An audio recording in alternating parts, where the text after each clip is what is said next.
आता आपण पाहू शकतो की आपल्या झाडावर डिंक्या नाही, काही रोग नाही. हे पाहू शकता इथं डिंक्या रोग झालता. मी इले पेस्ट लावली होती. इले पेस्ट लावल्याच्या नंतर पुरा डिंक्या रोग पुरा खतम होऊन गेला. हे पाहून घ्या, पुरा खतम होऊन गेला या डिंक्या रोग.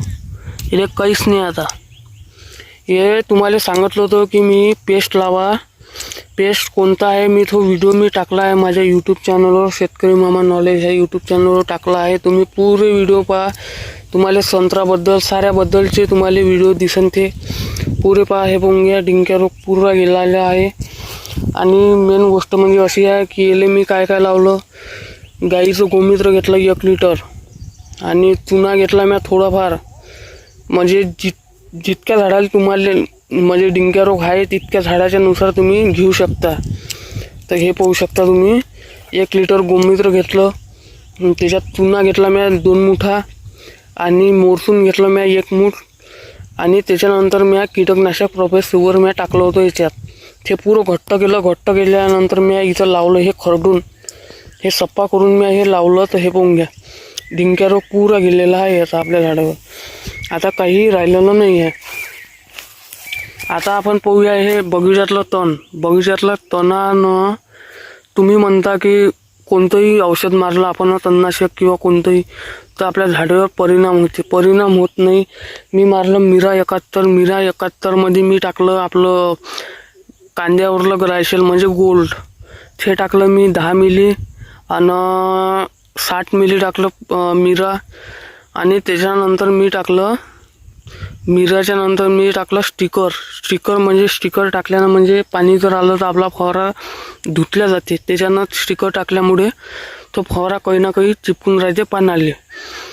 याच्यासाठी सांगतो बगीच्याला कोणताही परिणाम होत नाही. आणि आपले तुम्ही पाहू शकता हे झाडं पाहू शकता आपले. मागच्या वर्षीची पनीरी हे खांडणीचं झाड आहे. मागच्या वर्षीची पनीरी हे किती वाढलेली आहे.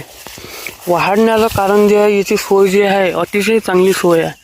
हे पाहू शकता कुठेही तुम्हाला रोग किंवा कोणताही प्रकार दिसणार नाही याच्यात. हे पाहू शकता याचे सलई मोडलेले आहे मी, म्हणजे अशी सोय चालू आहे की हे पाहून घ्या. मी याले शेणखत टाकलं होतं 1 टोपलं.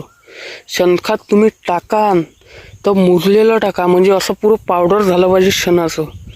ते टाका तुम्ही जर ते गडे टाका तर त्याच्यात तुम्हाला पांढऱ्या अळ्या दिसन किंवा कीटकं दिसन किंवा त्याच्यामुळे शेणामध्ये तुम्हाला तणकट दिसन. ते खत टाकायचं नाही. खत मुरलेलं असं पीठ झालं पाहिजे त्याचं असं बारीक मातीसारखं. ते खत मी 1 टोपलं इले टाकलं. 1 टोपलं टाकल्याच्या नंतर 8 दिवसांनी मी इले DAP टाकलं. DAP टाकल्यानंतर हे झाड पाहून घ्या तुम्ही किती मस्त बनलेलं आहे. हे बघून घ्या किती फास्ट वाढलेलं आहे झाड. कोणताही रोग तुम्हाला दिसणार नाही आहे सर. आणि यार व्हिडिओला लाईक करत जा, सबस्क्राईब करत जा आणि शेअर करत जा व्हिडिओ आवडला असेल तर.